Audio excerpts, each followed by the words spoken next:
Hello students, now today we start our lesson number 10, Children Who Are Wanted Every Hour.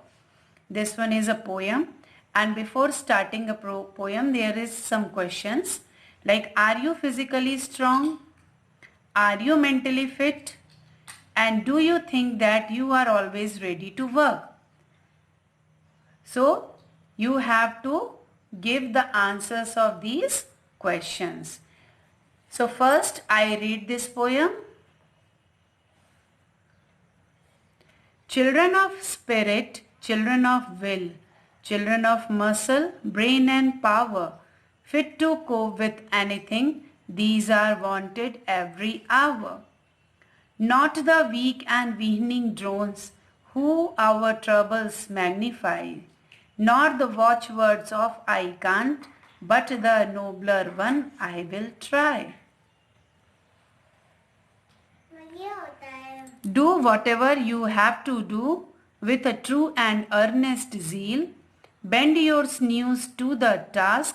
Do it with an honest will. In the workshop, on the farm, at the desk, wherever you be, from your future effort, children, comes a nation's destiny.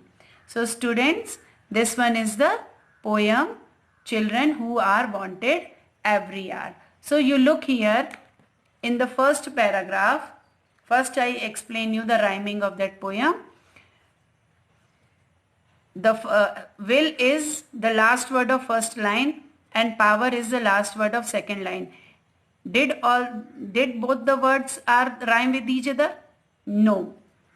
The third line, anything is the last word of third line and hour is the last word of fourth line. So here you see that first line we name it A, second line we name it B, third is C, and hour is rhyme with power. So we name it B. So the rhyming scheme of that poem is AB, CB. Means B here, the last word of the second line and the last word of the fourth line rhyme with each other. So like that you have to find all the rhyming words of that poem. So students, in this poem, the poet wants the children to be physically and mentally strong. Such children are needed everywhere. They should be always ready to work and not be lazy and troublesome for everyone. They should put their whole effort in whatever they do. Whether they are working in the workshop, on the farm, or at the desk, they should work sincerely. They are the future of a nation and the nation's destiny lies in their efforts. So here the poet wants every children to be physical and mental fit.